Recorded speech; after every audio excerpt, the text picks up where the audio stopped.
Welcome back to the Asia Economic Dialogue 2021. I extend a warm welcome to all of you for our fourth session. The theme for this session is Whither WTO post-COVID-19 pandemic. This session will be chaired by Mr. J.S. Deepak, who has been a former Telecom secretary and has also served as the former permanent representative of India to the WTO at Geneva from 2017 to 2020. He is an Indian Administrative Service Officer of the 1982 batch of UP cadre. He has an MBA from the Indian Institute of Management, Ahmedabad. In his work as former permanent representative to the WTO, he has led negotiations in agriculture, manufactured products, services, rules, tariffs, and subsidies. He has also been Joint Secretary and Additional Secretary in the Department of Commerce of the Government of India, dealing with trade policy, export promotion of electronics, pharmaceuticals, tea, coffee, spices, agricultural products, and services. He has dealt with trade issues and commercial policy matters for over a decade and was the chief negotiator of India at the WTO and for RCEP from 2013 to 2015. Our esteemed panelists for this session are Her Excellency Madam Xolelwa Mlumbi-Peter, who is Ambassador and Permanent Representative of South Africa to the WTO. Madam Mlumbi-Peter has served as South Africa's Chief Negotiator and Deputy Director General in the International Trade and Economic Division at the Department of Trade and Industry since October 2014. She has led South Africa's trade negotiations with various partners, including the European Union, the UK, and Mercosur. At the regional and African continental level, this has included leading trade negotiations, bilateral and regional trade engagements in the South Africa Customs Union, South African Development Community, the tripartite free trade area negotiations between East African Community, Community Market for East and Southern Africa, and the SADC. She has also led negotiations on behalf of South Africa in a number of multilateral platforms, such as the G20, BRICS, and the Commonwealth. Madam Peter has a BCom honors degree in economics from Rhodes University, Grahamstown. She has also completed courses on trade policy and leadership from Harvard University and Yale University, respectively. Her Excellency Madam Cheryl K. Spencer is Jamaica's permanent representative to the United Nations and its specialized agencies at Geneva, permanent representative to the World Trade Organization, and ambassador to the Swiss Confederation. A career diplomat with 30 years in the Jamaican Foreign Service, prior to her current appointment, she was High Commissioner to the Republic of South Africa from January 2015 to February 2018. She was also non-resident High Commissioner to other countries of the South African region, as well as those of East Africa. From 2010 to 2014, Ambassador Spencer was Senior Director for the Foreign Trade Department in the Ministry of Foreign Affairs and Foreign Trade. She served as Chairman of the WTO Committee on Balance of Payments Restrictions in 2019. A graduate of the University of the West Indies, Mona, Kingston, Ambassador Spencer's education and training is in international relations and trade. His Excellency, Mr. João Aguiar Machado, is Ambassador and Permanent Representative of the European Union to the World Trade Organization in Geneva since October 2019. Before taking up his current position, Mr. Aguiar Machado was Director General for Maritime Policy and Fisheries at the European Commission, Brussels, since 2015. From 2014 to August 2015, he served as Director General of Mobility and Transport at the European Commission. He has 16 years of experience working on trade policy and external relations, where he served as Deputy Director General at the Directorate General for Trade at the European Commission. Mr. Machado is Portuguese. He studied economics both in Lisbon and at the College of Europe in Bruges, Belgium. His Excellency, Mr. George Mina, is Ambassador and Permanent Representative of Australia to the World Trade Organization and was appointed to his current post in August of 2020. Prior to taking up his current role, he served as First Assistant Secretary, Consular and Crisis Management Division in Canberra. He has also served as Assistant Secretary, Services and Intellectual Property Branch from 2010 to 2012, Assistant Secretary, Trade Policy Branch in 2012, Head of Australia's Campaign for the United Nations Human Rights Council 2017, and head of the Office of Trade Negotiations 2017 to 2020. He served as Deputy Head of Mission and Ambassador to UNESCO Paris from 2013 to 2017. Whilst in Paris, he concurrently served as Ambassador to the Republic of Chad and Ambassador to the Central African Republic. Mr. Mina holds a Master of Arts in International Relations from the Australian National University, a Bachelor of Commerce in Honours Economics from the University of Melbourne, and a Diploma in Modern Languages and French from the University of New England.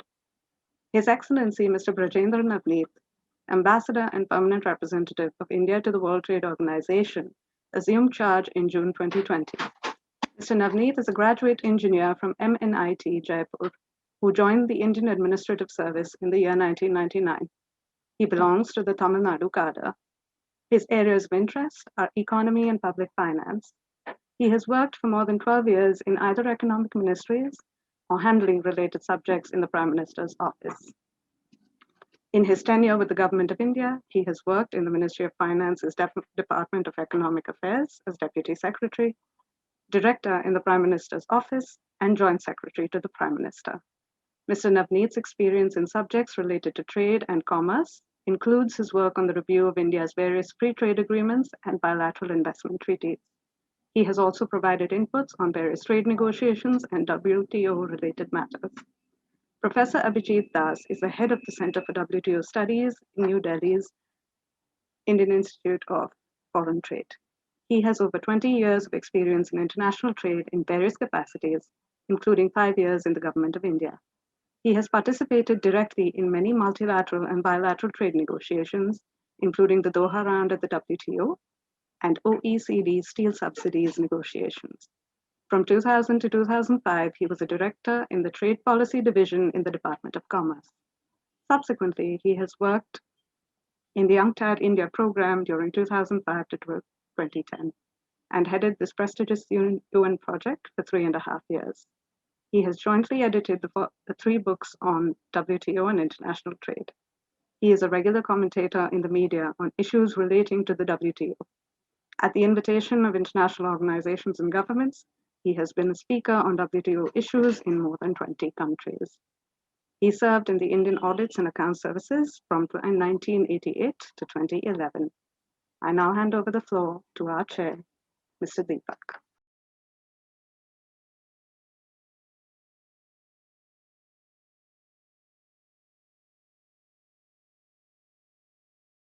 Good afternoon, ladies and gentlemen.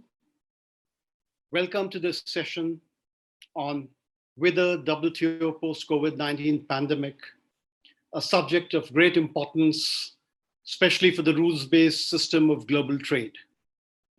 We have with us this afternoon an extremely distinguished panel, and I'm privileged to chair the session. Every single person in the audience, I'm sure, is concerned at the state of international trade at present, especially in view of the induced coma that the world economy has been subjected to as part of the global efforts to fight COVID-19. There has not only been a steep contraction in the trade volume, but also a sharp rise in barriers to free trade in the form of more than 100 export restrictions on a variety of products, including medicines, agriculture commodities, masks, ventilators, therapeutics, etc. This has played havoc with global value chains and resulted in a downturn in economic growth and loss of jobs. Thankfully, the worst seems to be behind us with a growing access to vaccines, though we have a long way to go still in defeating the virus. Over the last few years, even before the pandemic, the WTO has not been able to deliver substantive outcomes.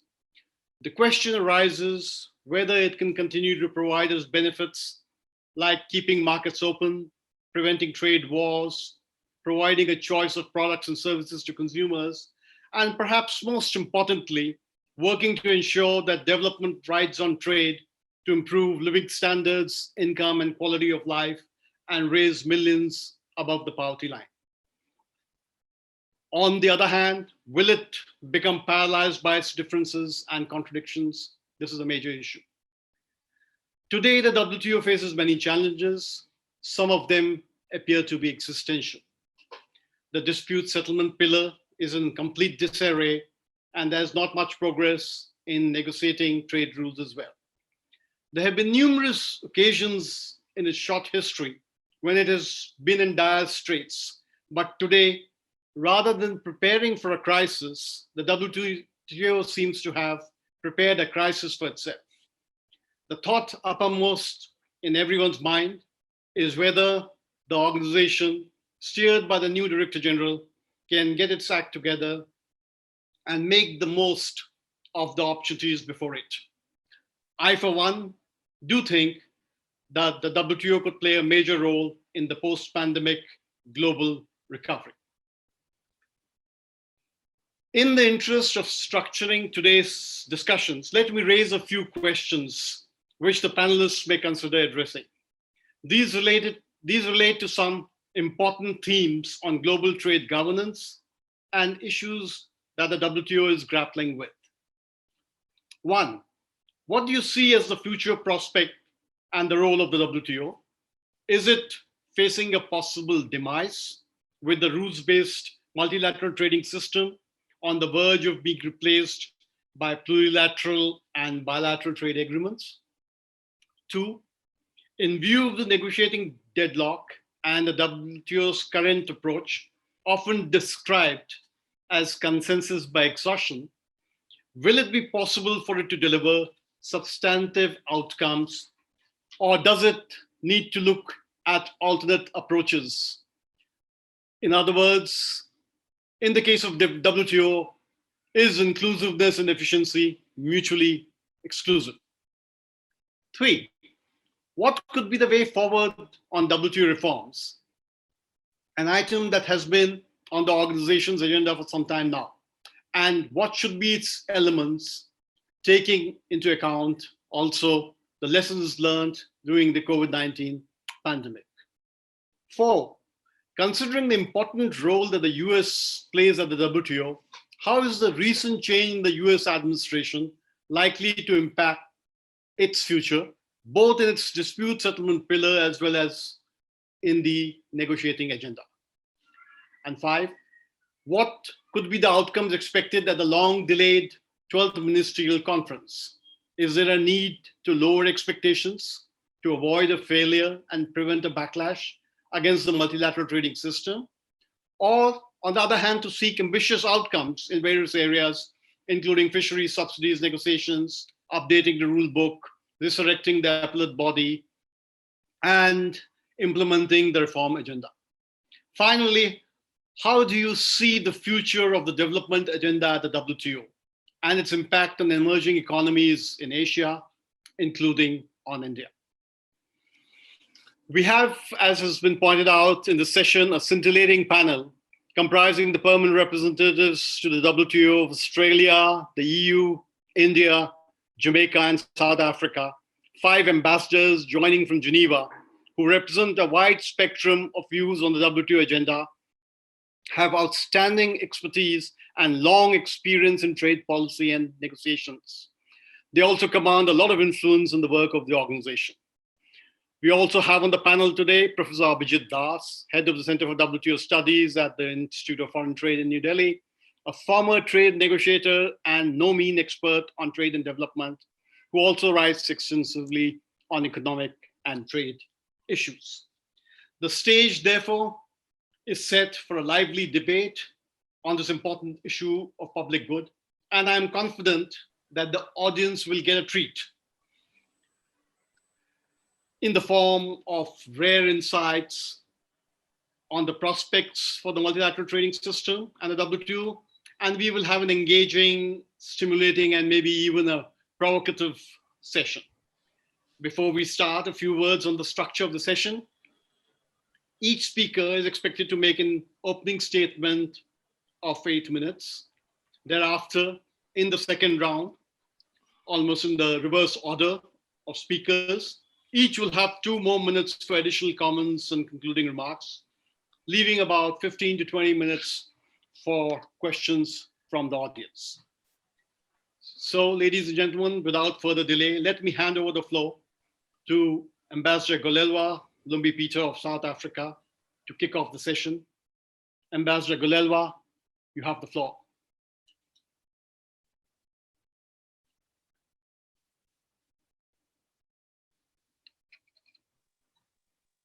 Thank you very much, Deepak, for giving me the floor. And it is really a good opportunity to have an opportunity to engage on these important topics with this distinguished panel. Let me start by saying COVID-19 is an unprecedented crisis of our time, yet it presents a very unique opportunity for global cooperation to rebuild the international economic order in more inclusive ways.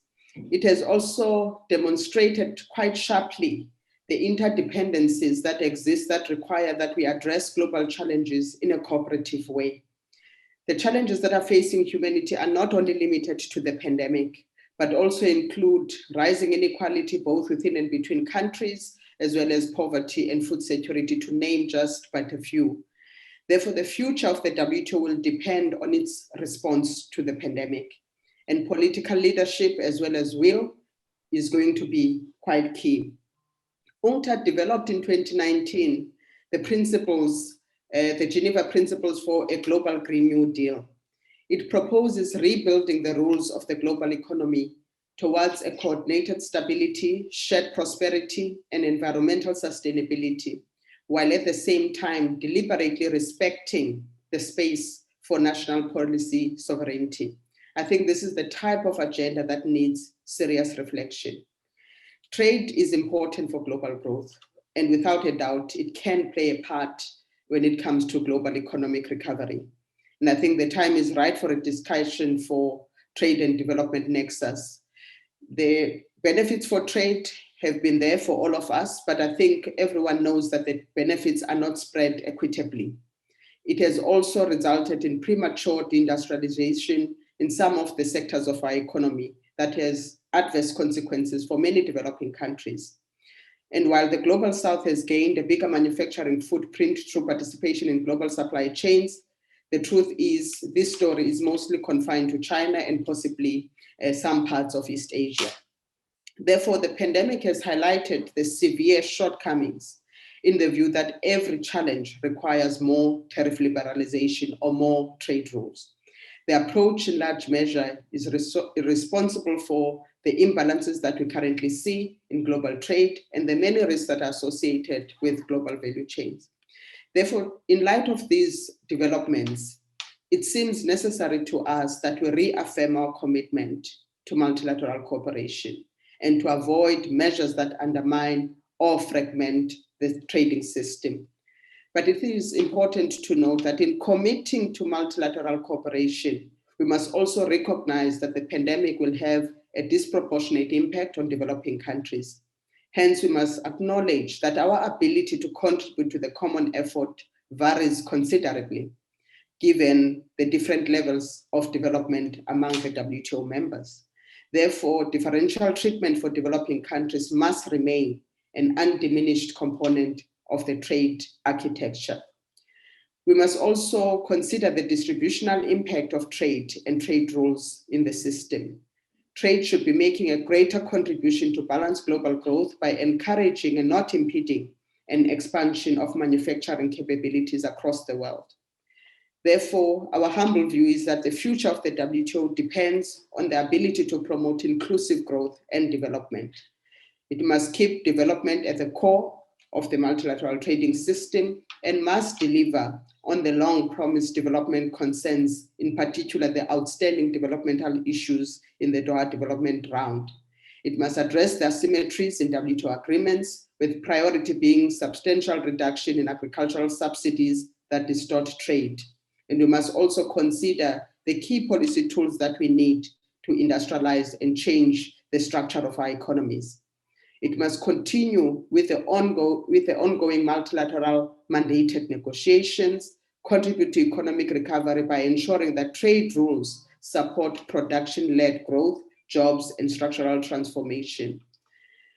More importantly, when we hear about the discussion on WTO reform, our view is that WTO reform should not mean that we must accept either the inherited inequities or new proposals that would worsen the imbalances. So we're looking for reforms that will be premised on the principle of inclusivity and development.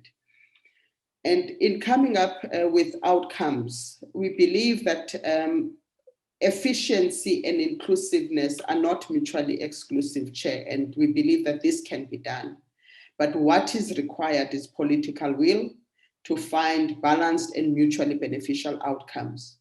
And this should start with a premise that recognizes that trade is a means to prosperity and not an end in itself.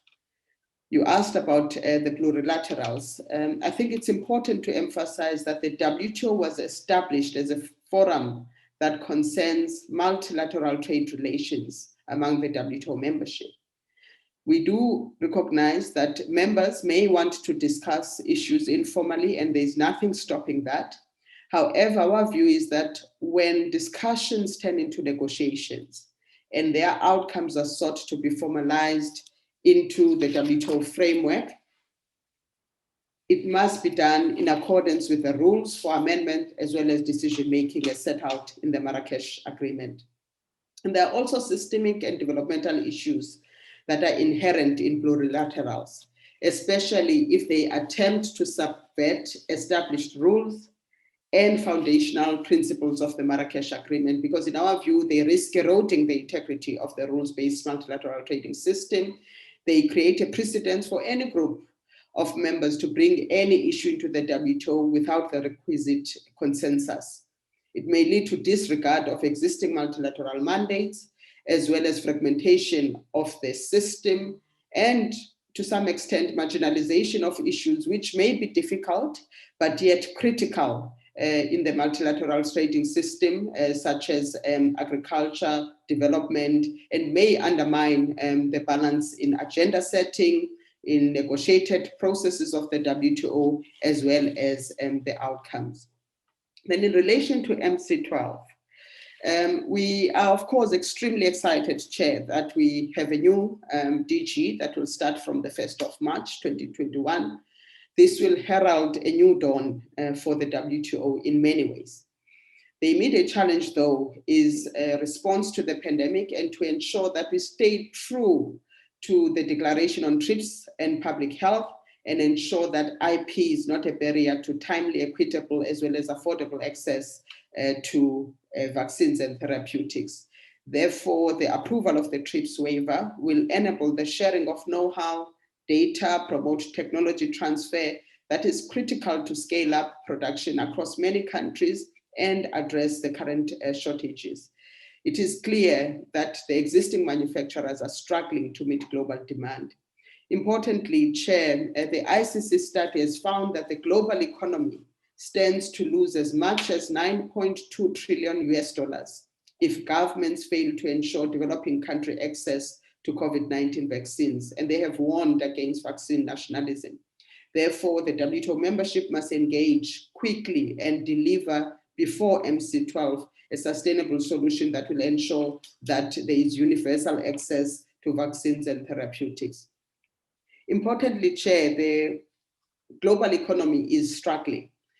MC12 must formulate an economic recovery agenda, and that agenda must result in confidence and trust building, and it must take bold steps on some of the critical and immediate issues that are facing the WTO, that specifically relate to addressing the pandemic, but also promote economic recovery. And we will have to consider moderate steps, and including work programs on other issues.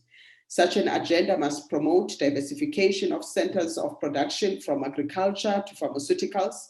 It must promote jobs. It must result in a food security and livelihoods agenda that should include a framework for how we will reduce domestic support in agriculture, a permanent solution for public stockholding. It must address or come up with a mechanism that will address import surges through the special safeguard mechanism, and also resolve the issue related to cotton, which is a long outstanding issue.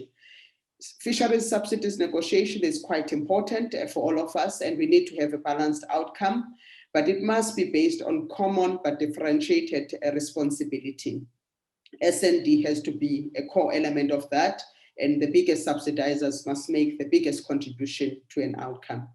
The dispute settlement system is also very important, otherwise coming up with new rules may be pointless. So at a minimum, we need a work program that will assist us to have agreement at MC12 on key parameters to resolve this impasse, building on the Walker process. And the aim must be to restore the appellate body based on a two-stage dispute settlement system.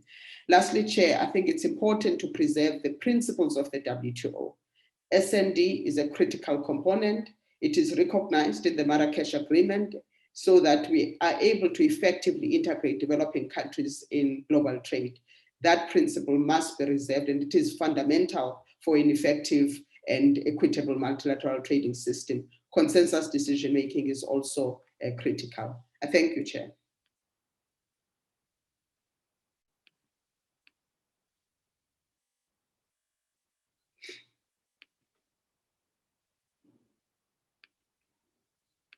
Thank you. Thank you so much, Ambassador Xolelwa, for that very lucid presentation and outlining the fact that trade helps development, but the benefits are not equally spread. The pandemic has affected different countries disproportionately, and poorer countries have taken the brunt. Therefore, the contribution to any outcome at the WTO has to be different, and special and differential treatment is an important part. Also, the fact that while reforms are welcome, they should not increase the asymmetry amongst members. And you outlined a whole lot of items, including your TRIPS waiver proposal, agriculture reforms, and outcomes from the Doha agenda, fishery subsidies negotiations. Thank you for that. The next speaker would be João Machado, the Ambassador and Permanent Representative of the European Union. And it's my privilege to offer the floor to João. Thank you very much, Deepak. And I would like to start by thanking the Indian Ministry of External Relations and the Prune International Center for extending to me this invitation to participate in the Asia Economic Dialogue, extremely important forum, and I am really honored to be here this morning and to have this exchange. The COVID-19 pandemic has created challenges on its own to the WTO and to all of us, into the economy, the global economy, while at the same time it has accelerated many underlying trends that were already working. For example, a rise of protectionism, greater intervention of the states into the economy, and also the acceleration of the digitalization of our economies. Trade policy is expected and can play a role in boosting the recovery from COVID-19 and also to support in these economic transformations that our economies are experiencing. And the WTO system remains central. The rules-based multilateral system remains central if we want trade to play its role. But WTO has been facing a lot of difficulties in recent years. I would say after 25 years of existence, WTO is in a, one could say, a midlife crisis. Is not producing any agreements, the dispute settlement is grounded, the monitoring system is not working. So this is normal. These things happen. What we need is to gather collectively to address these challenges, because the centrality of the WTO system the predictability that it offers and the stability it offers to business, it remains central. I mean, we can level plenty of criticisms to the WTO, but in our view, European Union, we continue to rely tremendously. Just to give you an idea, during the last few years, the EU has been negotiating plenty of bilateral agreements with many parts of the world. We have done enormous amount of FTAs. Today, we have around 46 FTAs around the world. But 2/3 of our trade continues to be done on MFN basis. That means the trade with India, with Russia, with China, with the United States, Brazil. We have done an agreement, but it's not yet into effect. So we continue to rely very much on the WTO system. Is central for our economic prosperity. One point I wanted to make, and I think it is important, one can say that the pandemic, certainly, and I agree, has not affected in the same way all countries. I mean, even within the European Union, 27 countries, I can tell you that the pandemic has not affected the 27 equally. So this is something that is happening. I'm not saying that is fine. We need to address that. And there has been also different effects. The effect of the pandemic has not been equally shared between developed countries and developing countries. But the point that I think it's important, and that brings me back to the question of the WTO, if we don't manage to fix the system, put it differently, the cost of failure will also be uneven. And I think we need to have that very present. So it's, I think, in our common interest that we continue to work to make the system vital, relevant, and efficient again. And that's when the WTO reform comes into play.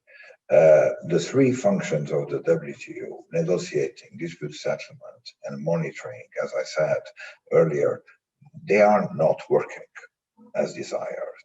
Dispute settlement is completely paralyzed. Negotiations, we have not been able to negotiate anything significant in the last years. I mean, indeed, since the creation of the WTO, there is only the trade facilitation agreement. And the monitoring function of the organization is not delivering either. So for us to modernize the WTO requires that we address these three major functions that are not properly. We need to reform the dispute settlement system, and here it will be key the position that the new US administration will take. We are waiting, it's normal. The new USTR was only past a hearing 2 days ago. It's normal that they need to review the policies, but we are ready to engage as soon as possible, as soon as the US is ready, so that we can agree on a dispute settlement system that can operate again. For us, there are some basic red lines. Is we need to ensure the impartiality and independence of the system, and secondly, the binding nature of the rulings. We need also to modernize the negotiating function, and we need in these regards to continue to advance our discussion on differentiation. Here we need to have a frank, open debate on these questions.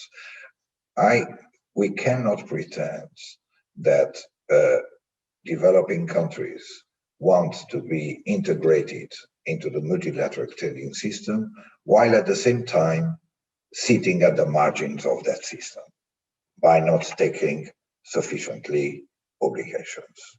I think this is a core discussion. I think sometimes it's turned into an ideological debate, but you cannot be integrated while sitting on the fence. So I'm not denying, and I want to be clear, that the developing countries face tremendous challenges, different challenges, but these cannot be equally to everyone. We need to have a discussion where special differential treatment is much more granular, much more targeted. Special differential treatment cannot be a one-size-fits-all, particularly when you have a system where being a developing country is done on a self-elected basis. I mean, we need to have this conversation because otherwise we will not be able to advance. And that's here that comes a debate that we will have to have, and I think should be part of the reform of the WTO, which is the role of the plurilaterals. And you raised, Deepak, in one of your questions in the beginning. I don't think the plurilaterals is a demise of the WTO. I would even say the contrary. The plurilaterals will be crucial for the WTO to stay alive and to stay relevant. What we need is to make sure that these plurilaterals do not affect the existing rights of those that decide not to participate, and that these plurilateral negotiations are transparent, open, it's not an exclusive club, and are open for accession for those who decide not to join in the first wave. This is crucial, but I don't see plurilaterals to be a demise. I think the system needs that to develop. The system needs that to develop. And here, India can play a very important role. India is a central player in the WTO system, and you need to count on your constructive contribution and engagement if we want the system to survive. And we also need to address, as I was saying, the the monitoring function of the WTO to make sure that the transparency obligations are respected. If you don't have information on what governments are doing, you cannot make sure that they are complying with what they promise to comply. Now, briefly, because I'm not controlling my time and I don't want to overstep, sorry, a ministerial conference in December. I think we need to be very pragmatic and realistic. And here, my key concern is that we need to have a successful ministerial. It's already 4 years that trade ministers have not met. And when they met 4 years ago, it was not a great success. So the history that we have in recent years has not been a great success. And I think that everyone is putting a lot of hope, and I think rightly so, in the new Director General that will take her place starting on Monday. We cannot afford a failure to our Director General. If we want her to work effectively in the next 4 years, she cannot start with a failure. And I think that, therefore, we need to have, in December, success in 1 or 2 items, and I think we need to address fisheries, because it has been for 20 years, and we need to address trade and health. And here, I'm ready, and we should be ready to engage in the different approaches that have been put in the table, including the proposal that India and South Africa, and now co-sponsored by more countries, on the question of the waiver. We need to address these. And we need then to build an agenda that is ambitious, that is comprehensive for the following years. The reform agenda, many other negotiations, including on agriculture. This needs to be put in a work program that ministers agree for the next 2 years until the next ministerial meeting. But we cannot overcharge. The risk of overcharging is a failure.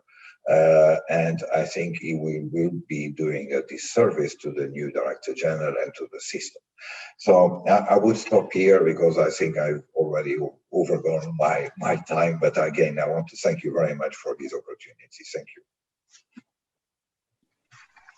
you. Thank you, João, for that passionate espousal of the centrality of the multilateral trading system and the role of the WTO. and also the fact that its pillars are not functioning. I mean, it's obvious. We have seen the EU very ambitious proposal on trade policy, which talks of a variety of items on the agenda, including digital trade, competitive neutrality, agriculture, fisheries subsidies, sustainable development, trade and health, some of which you refer to. And also, according to you, the need for revisiting special and differential treatment, which seems to be a reason for negotiations not turning to outcomes. Thank you for your inputs, João. I'd now like to turn the floor over to the Indian ambassador, Brajendra Navnit, for his comments, please. Brajendra. Thank you, sir, for having me here. And good afternoon, colleagues, and good afternoon, ladies and gentlemen from different parts of the world. So first of all, I would caveat my intervention that myself and George may be bringing fresh eyes to the forum, that we are quite new to the multilateral trading system. So I believe that we read the agreements with fresh eye and we raise a lot of questions, which has generated a lot of debate in the past 7-8 months in Geneva. I can see that.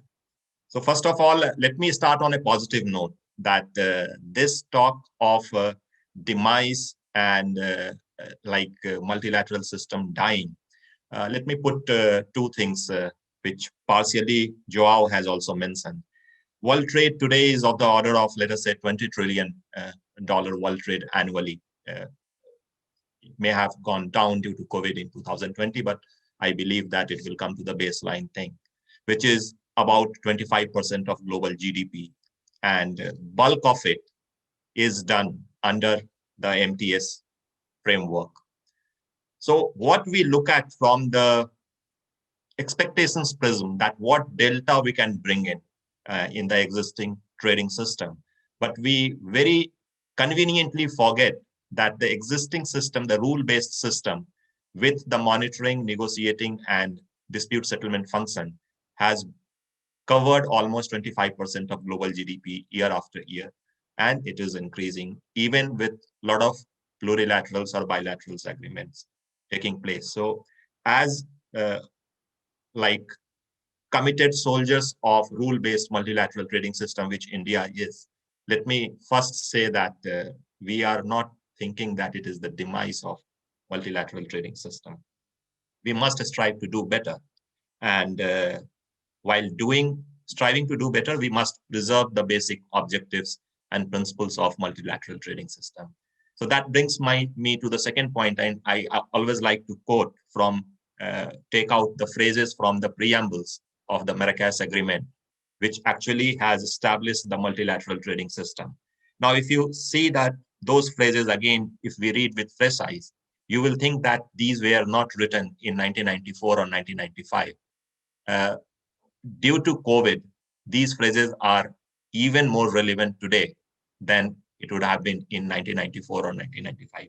Let me take out some of the phrases from this. This is about the relationship in the field of trade and economic endeavor among members, and how it should be should be conducted.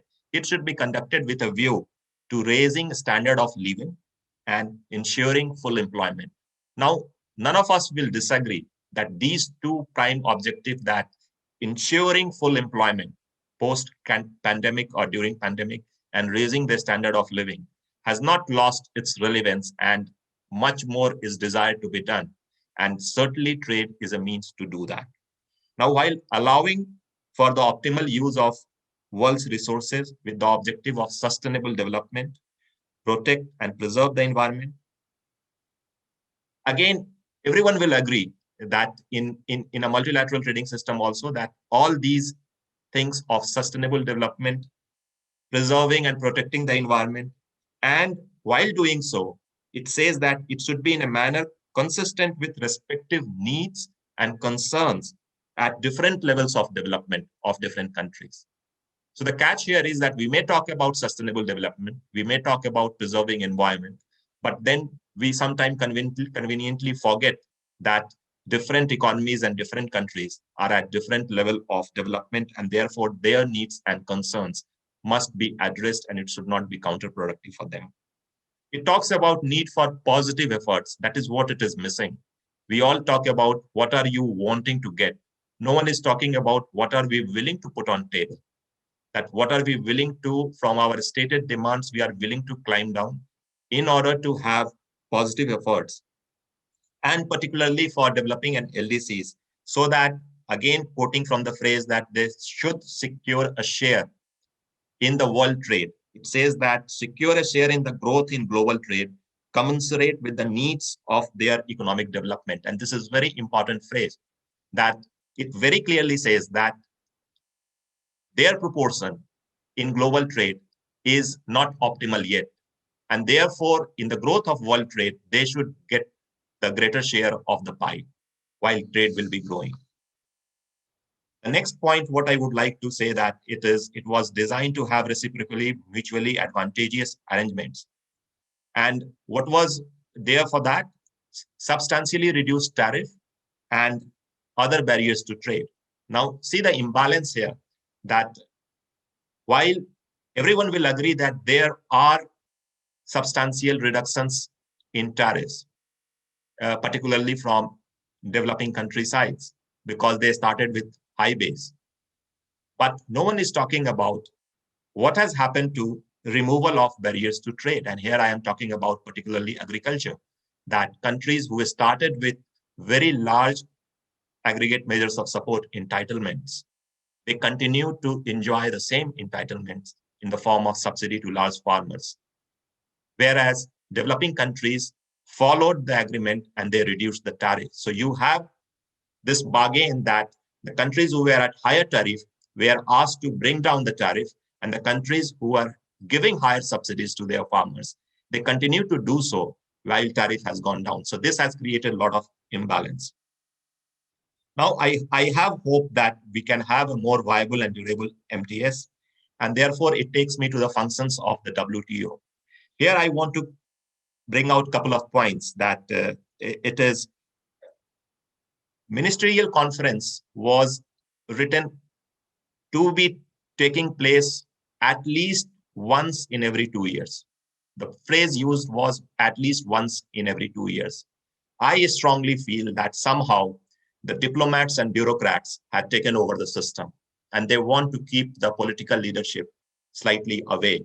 And the General Council has totally taken over the mandate of ministerial conference, which if you reconnect it, coming from the finance background, I can tell you the kind of synergy and talk, the annual meetings at Washington in IMF and World Bank, the global leaders brings, they talk about it and they decide, and it is every 6 months, generally they meet, and it brings a lot of cohesiveness and what do you say, that targeted and well-calibrated approach in the financial world or financial market among central banks and this thing. This is what WTO is lacking at this stage, that political leadership is not meeting.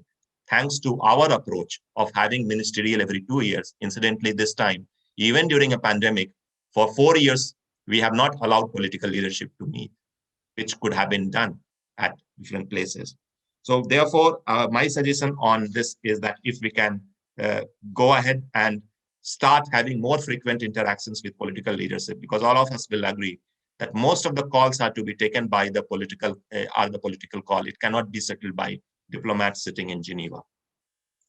It takes me to the second question of yours, Chair, that whether inclusiveness and efficiencies are mutually exclusive. I certainly feel that it is not mutually exclusive. In fact, inclusiveness, it brings purchasing power. And if you see it open up further trade prospect, it increases the size of market, which brings efficiency into play to deliver on increased demand and increases the market size.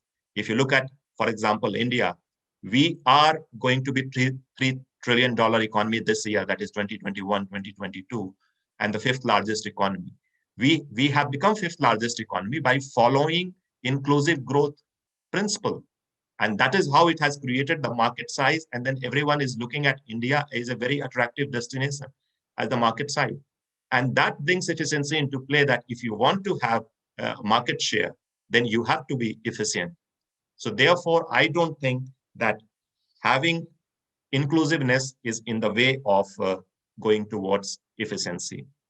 Now on lessons learned during COVID pandemic, your third questions, I think we should be willing to address most pressing challenge. And I will be rather blunt in saying that we should not try to clear the backlog, which we have created for 20-25 years, and then try to justify those things. And here I am talking about the fisheries subsidies, and here I am talking about the World Food Program. That particularly in the World Food Program, we are trying to reinvent the problem when there is none.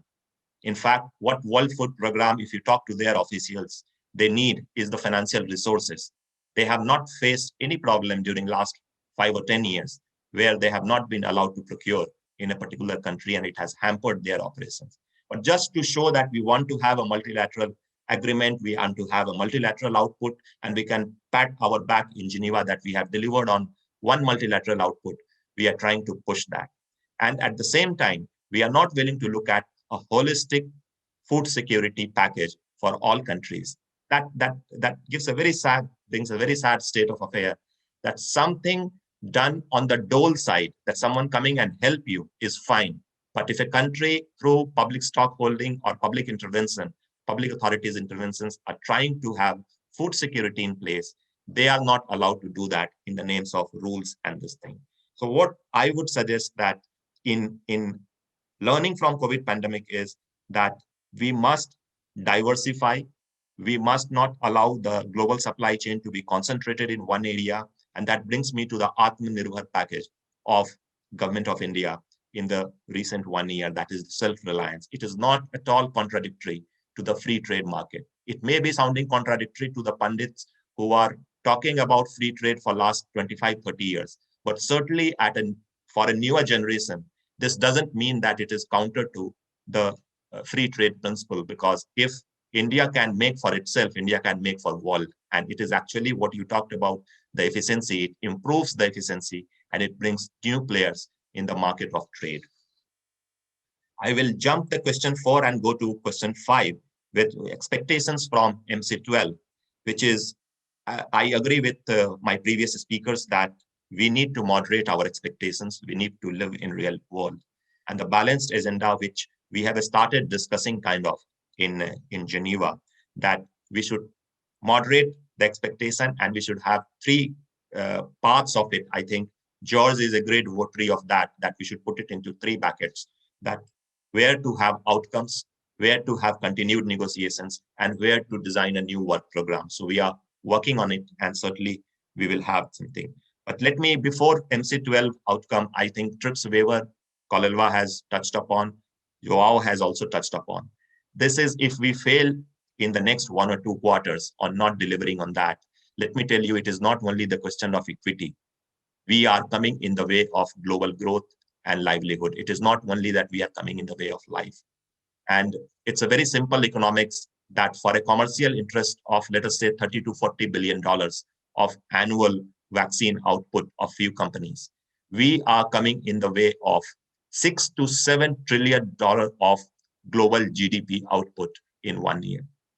And it doesn't make any sense to one side to give 1 trillion or 1.5 trillion worth of fiscal stimulus and not willing to compensate for design a remuneration for IP rights holder and expand the manufacturing by just putting in $30 to $40 billion in the bucket.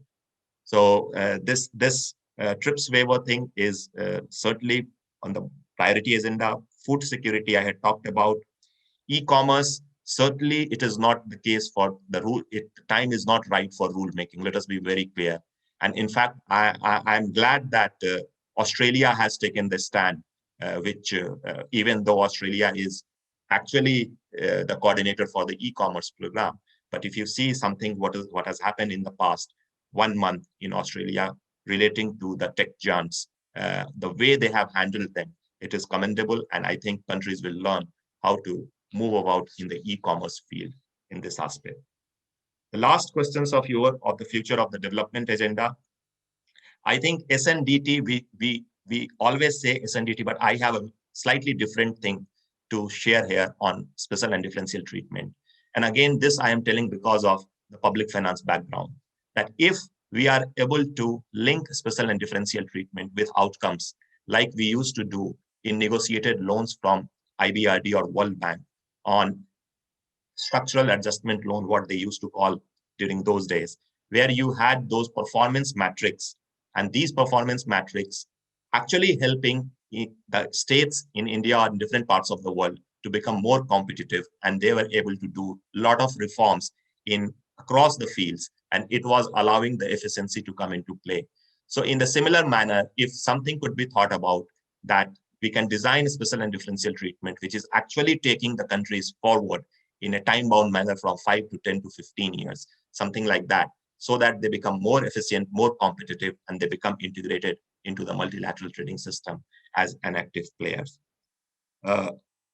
Last point on future of WTO, I am coming to the last point, which was the fourth question, and that is the dispute settlement thing. It goes without saying that we cannot live without a two-tier dispute settlement system. The problem is that we can live without new negotiations, but we cannot live without a dispute settlement system. So because that will kill the even existing negotiations and agreement, and we must restore the two-stage process. So at this point of time, I will rest my argument, and thank you for giving me this opportunity. Thanks, Navnit, for that insightful statement and underlining the need for political involvement in the WTO negotiations and decision-making. And it's very valid, especially when we've had a hiatus of 4 years between two ministry leaders. So that point is well taken, and I think the new DG designate also mentioned something about annual meetings, which may be to address this issue. The other point you make about the lessons of COVID and the need to update the agenda with emphasis on food security for all, as well as the TRIPS waiver proposal, which is not only a proposal for equity, but also a need for the world from the clear point of economics. So thank you for that. And we are running a bit behind time. I'd now like to hand the floor over to Cheryl Spencer, Ambassador of Jamaica, with the request to keep an eye on the clock, if possible. Cheryl, floor is yours. Thank you very much, Deepak, distinguished panelists. Good morning, good afternoon, good evening, good night, wherever you are.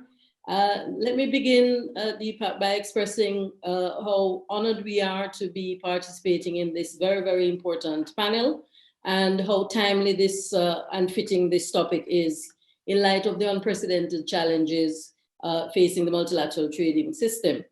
Yes, I was a bit ahead of you in light of the time constraints. I will confine my remarks to two of your questions. One on WTO reform in light of the experience with COVID-19. And the second, of course, would be expectations for MC12. So briefly, the COVID-19 pandemic is having a palpable impact on international trade, as we all know.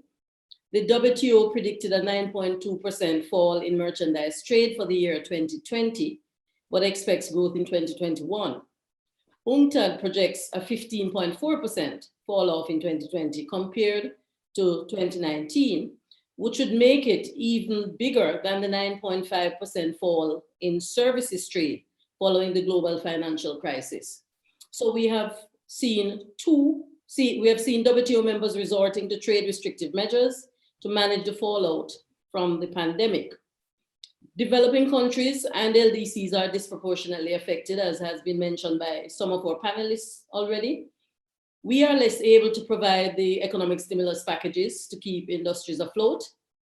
MSMEs are greatly affected by the inevitable lockdown measures. A few sectors such as tourism and commodities that dominate our economies are in decline. Importantly, fallout in government revenue will set back our ability to underwrite pre-existing growth enhancing programs. And this will, of course, have an impact on the achievement of the SDGs. And in that context, COVID occasioned reduction in the official development assistance budgets by wealthier countries is extremely concerning. These, we believe, have implications for WTO reform. And hence, we would like to think that we will see a recognition by the membership of the need to change course or to amend the approach to setting the agenda and the discussions on WTO reform. WTO reform should not be informed by the narrow national interests of those in position to wield influence. Instead, we believe it should now be guided by the important role of the WTO in assisting members at different levels of development to manage their recovery processes, to stay the course, and to successfully adapt to a post-pandemic global trading environment. The main elements of the current discourse on reform are focused on improving compliance with transparency obligations, improving the negotiating function of the WTO, updating the rules, and improving the dispute settlement arm of the organization. Now, we do not discount the importance of these issues, but is this agenda appropriate or leading to engagement with a view to results or outcomes that will assist developing countries and LDCs in a post-pandemic environment? Is it focused enough? The agenda, therefore, has to be open to other issues of interest to developing countries and LDCs. The outcome of reform, in our view, should accentuate the development dimension of international trade. It should have or create policy space to which to maneuver in international crises, such as the pandemic, which we are currently facing. It should allow for developing countries gradual adaptation to new forms of trade. It should complement the SDGs and ensure that developing countries and LDCs are successfully integrated into the global economy. We believe that also this is prompting us to address the issue of process in terms of the discussion on WTO reform. This should be fair, transparent, inclusive, consensus-driven, and flexible enough to incorporate ideas of developing countries and LDCs. If we are to make reform balanced and sustainable, we must begin with an open, transparent, and inclusive dialogue on the parameters, on the scope, and the objectives of reforms, as well as the structure of the process leading to reforms. Perhaps we believe a working group or working party on WTO reform may be necessary or required to manage the process in a streamlined and efficient manner with a reporting requirement to the General Council. A few questions that we should reflect on as we shape an agenda for reform.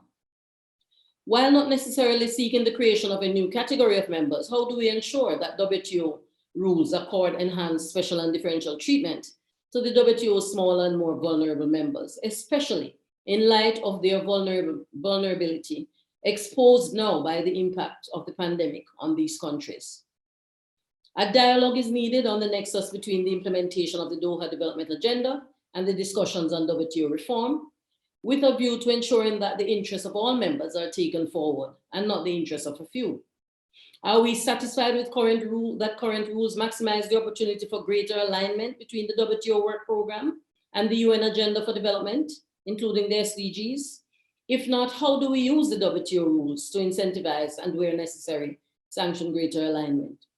Is there room for the WTO to be more visible and more active in finding solutions to global challenges, including seeking solutions to global economic challenges that affect trade in collaboration with multilateral financial institutions? It has been said that WTO has been a bit muted in the context of the pandemic. Is there a way to use rules to incentivize the WTO to move more aggressively into this direction? How do we ensure that the WTO becomes obligated to play an active role in the fight against climate change and efforts to bolster environmental resilience, for example? Are we satisfied that the current organization of ministerial conferences optimize the opportunity for greater participation by smaller delegations and greater focus on issues to be resolved in order to produce outcomes?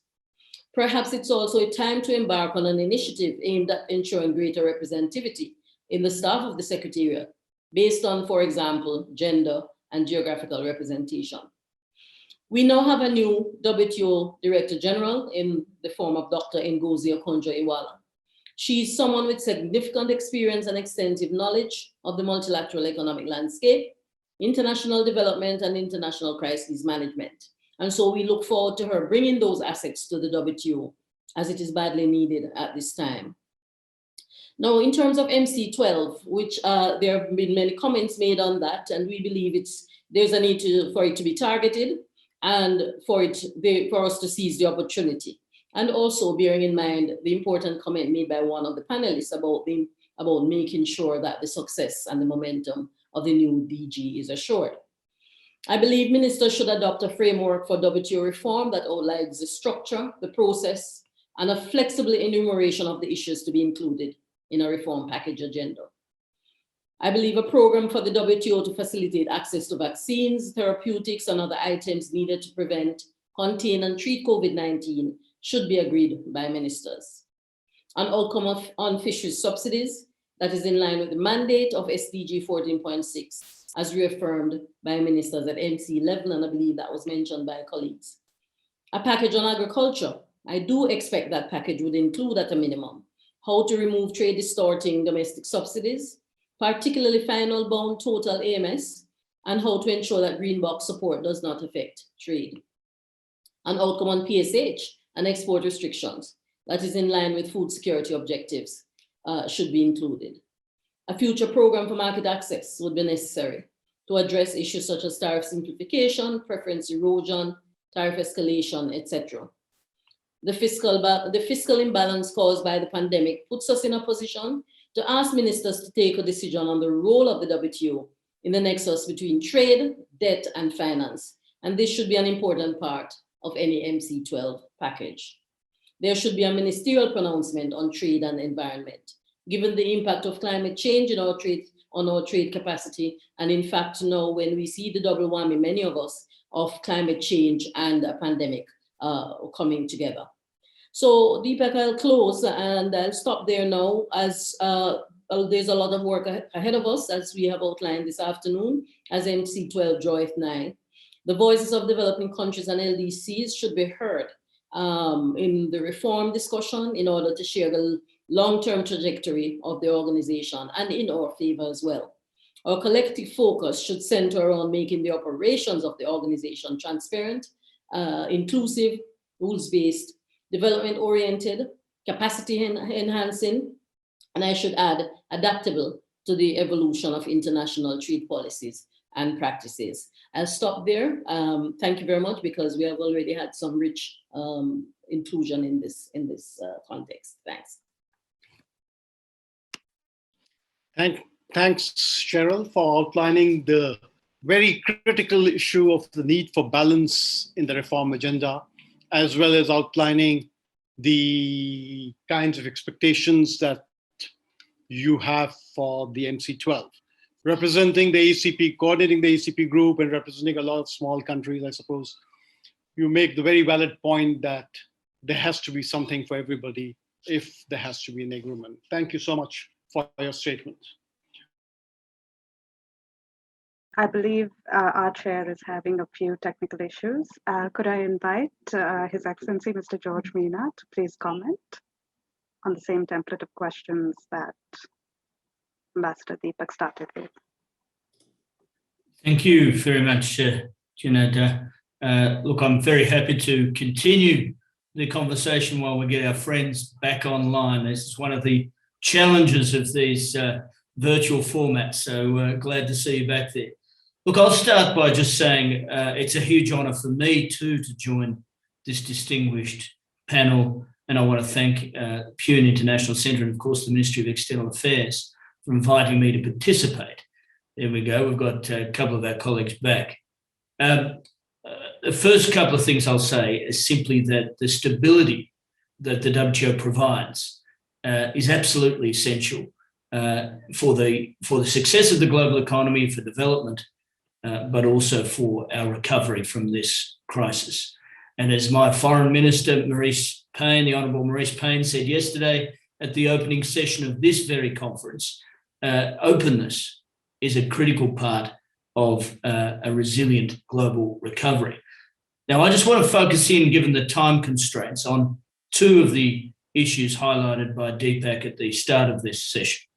One, on how we get rulemaking going again at the WTO, and two, how can we look after not only the dispute settlement system, but the authority of global trade law at a time as important as this? These are both issues that are central to what I call system repair, a priority on which we need to focus in the next year.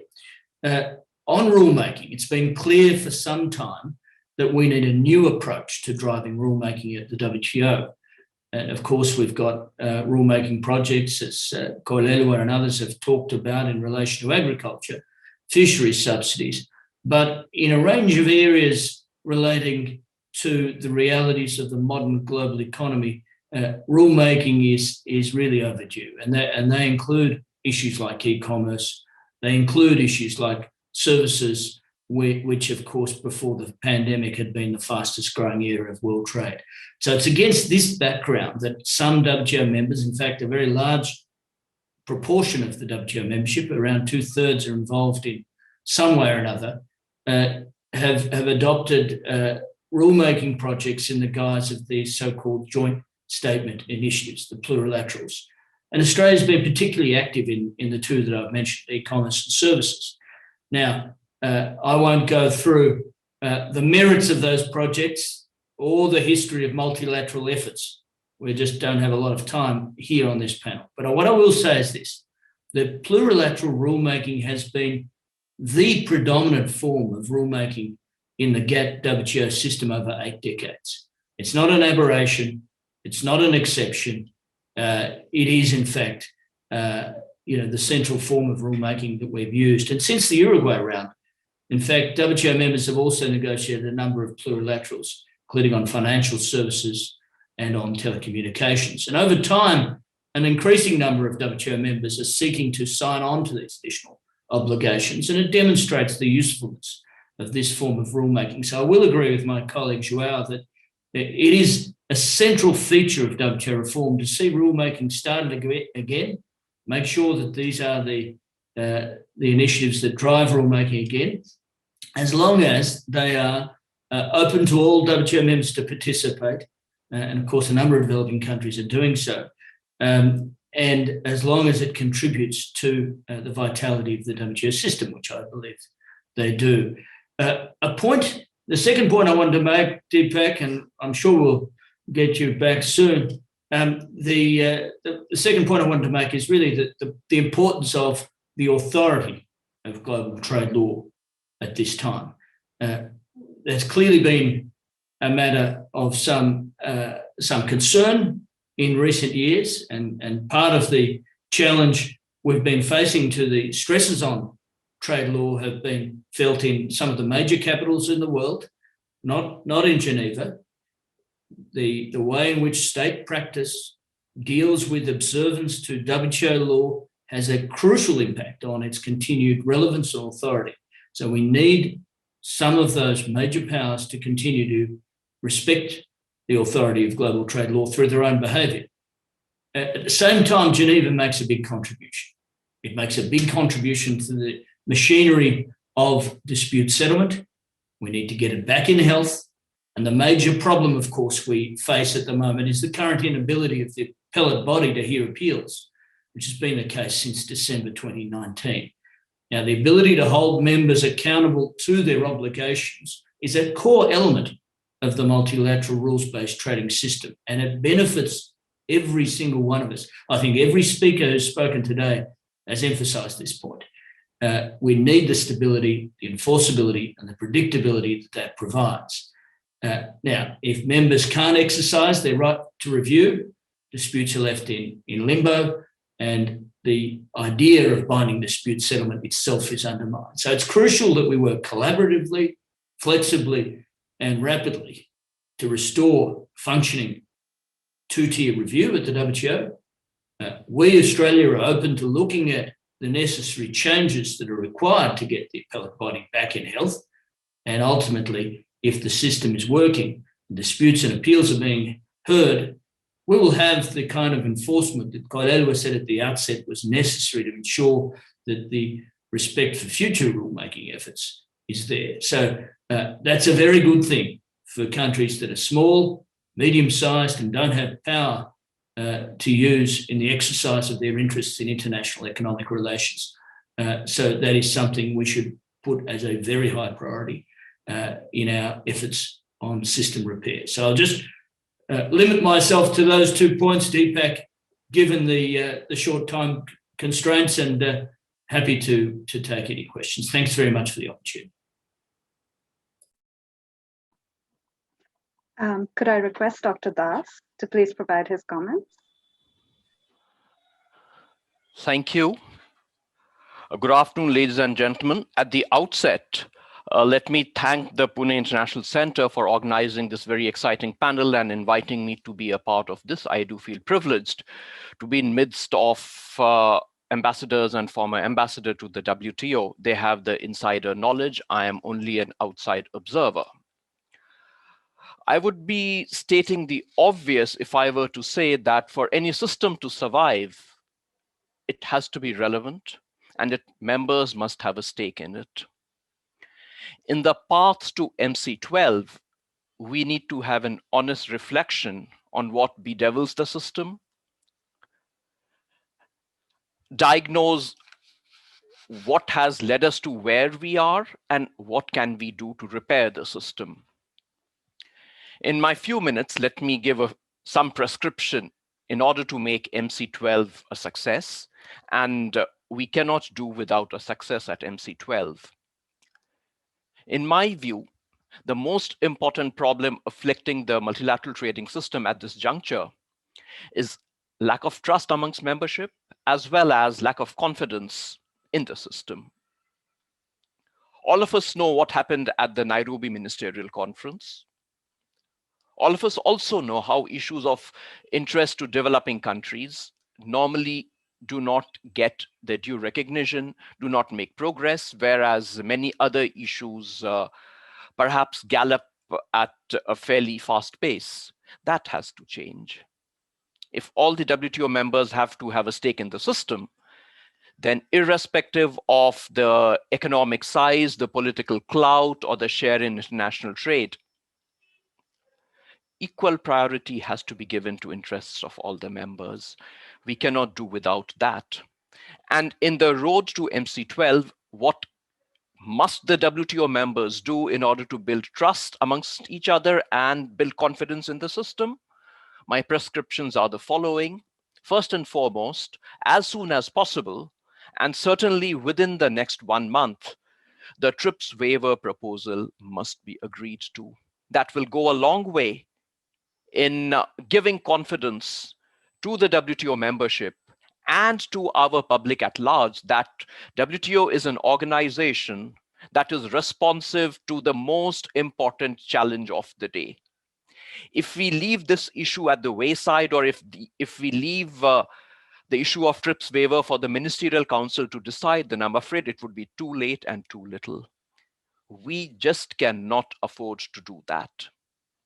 The second important deliverable in the path to MC12 should be to resolve the appellate body crisis. I do not have a prescription for the resolution, but in whatever manner the crisis has to be resolved, so be it.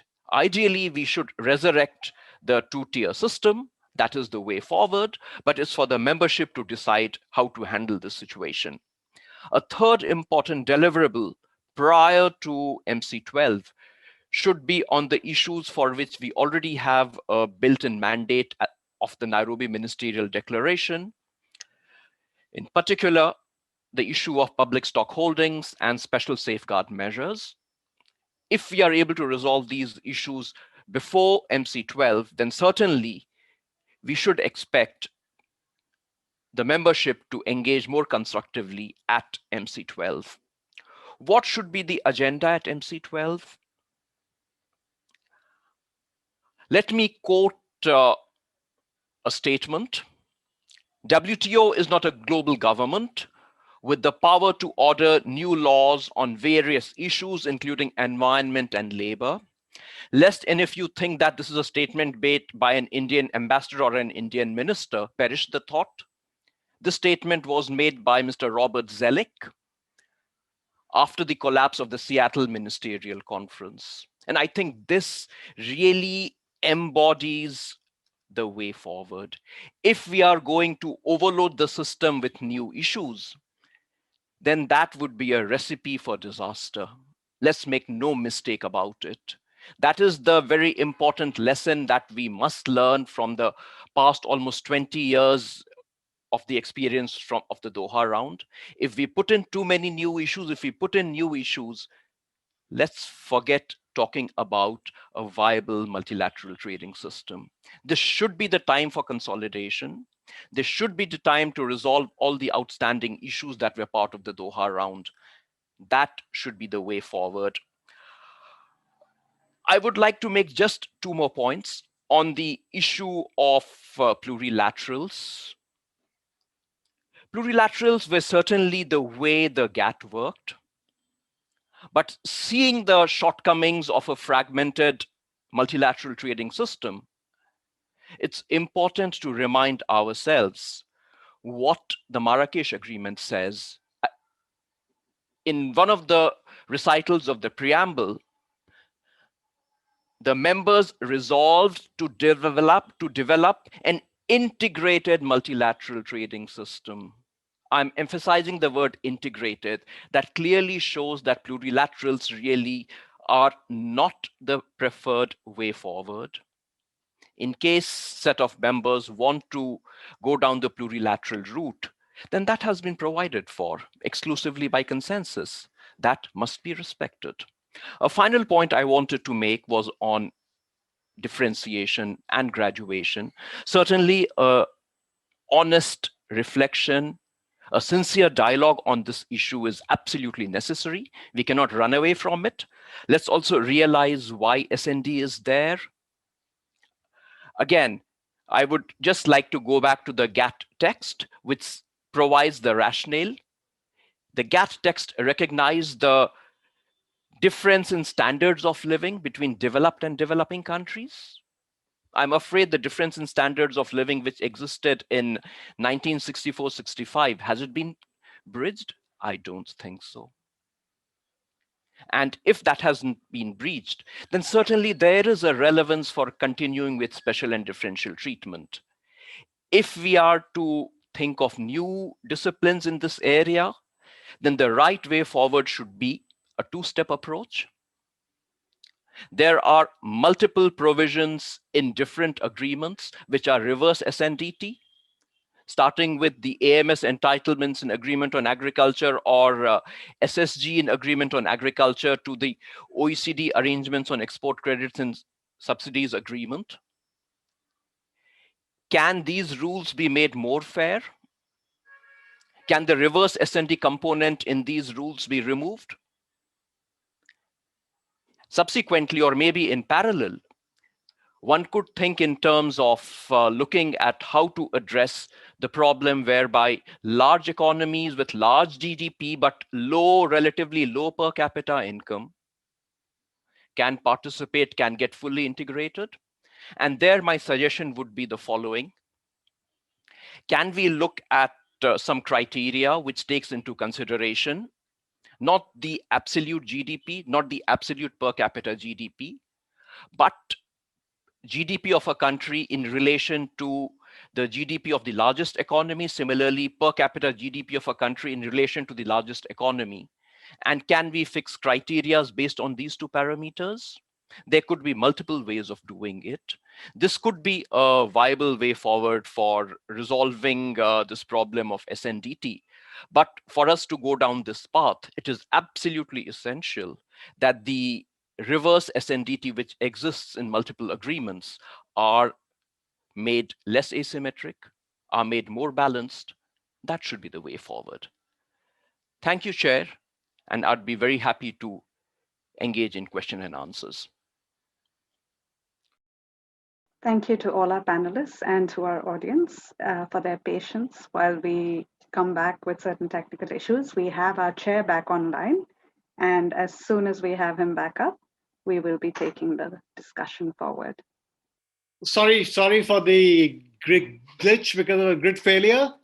I missed a bit of what George said and a bit of what Abhijit said, but thank you so much for those detailed statements. We are running a lot behind time, And I don't think we'll have time for questions as the webcast has to stop at 6:05. Now, what I'll quickly do is I think most of the points that I had raised have been covered, except for the probable change or otherwise in the role of the US. So let me start with Abhijit Das, and I'll go to each of the panelists, 1 minute each. Abhijit, Winston Churchill once said that you can always depend on the Americans to do the right thing after they've tried everything else. So they've disrupted the dispute settlement, they have gone against MFN, they have delayed the selection of the DG.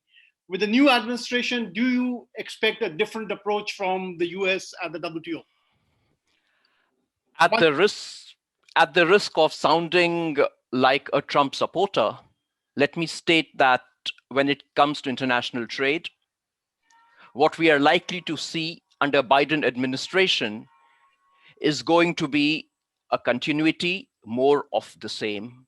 There might be some difference in emphasis, but I do not expect a dramatic departure from the past positions of the Trump administration. Sorry to sound very pessimistic on that. Ambassador George Mina, one small clarification from you. Australia has a slightly contradictory status of being the coordinators or the conveners of the Joint Statement Initiative on e-commerce, and at the same time having had a very developing country kind of experience with one of the behemoths, Facebook, regarding the data flows. So do you think that this kind of an experience gives some kind of empathy to developed countries and perhaps to Australia as to the point that developing countries are making about the need for data being actually treated like oil and developing countries being compensated for it? Ambassador George Mina. Deepak, if you're referring to the media bargaining code with which our government has been engaging in recent weeks and months with the major digital platforms, that's been a very important area of policy, and it relates, of course, to driving and promoting our local media diversity and the stream of revenue that comes to that industry. Data flows is going to be a critical element in the e-commerce project at the WTO, and it's a lifeline for, as we've seen in the period before the pandemic, for the globe's commerce and trade to flow even more consistently than it does. And during the pandemic, we have seen digital trade absolutely deepen and accelerate. So digital trade is where the global economy is going.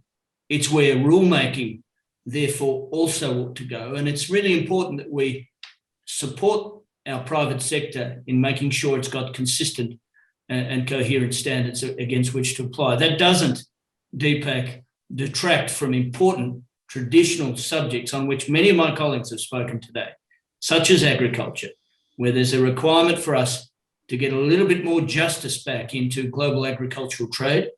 I mean, Cheryl spoke of this eloquently, Xolelwa, Brajendra and others. So I think this is a crucial area for us to concentrate on. A work program won't be enough at MC12 on issues as central as agriculture. We need to start to really put some parameters down in how agriculture is dealt with between the period now and MC12 and then the period following up to MC13. MC12 must set out some clear ministerial parameters for the reform of global agriculture. So if you're asking me about Australia's interests, they are diverse.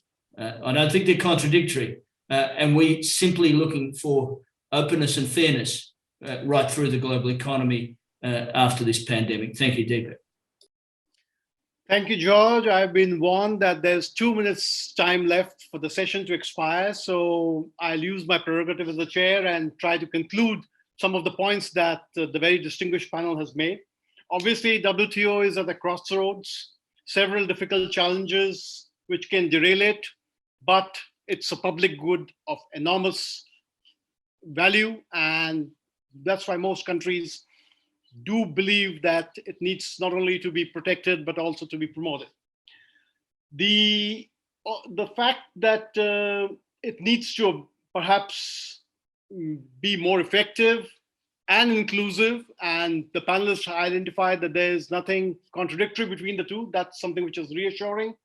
And if in the light of the experience of COVID-19, the organization perhaps, if it can prioritize, focus on a few issues, those which are mandated and those which can be dealt with as for getting the economy going again, for getting trade going again after the pandemic is over, maybe that would be the way forward.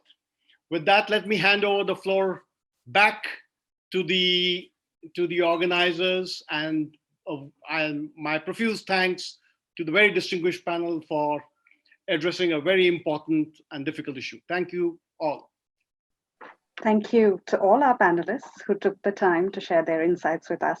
We also thank those attending for their attention and their patience. The fifth session of the Asia Economic Dialogue 2021 will be a fireside chat with Mr. Kumar Mangalam Bilda, which will begin at 7:30 p.m. Indian Standard Time. We look forward to seeing all of you then.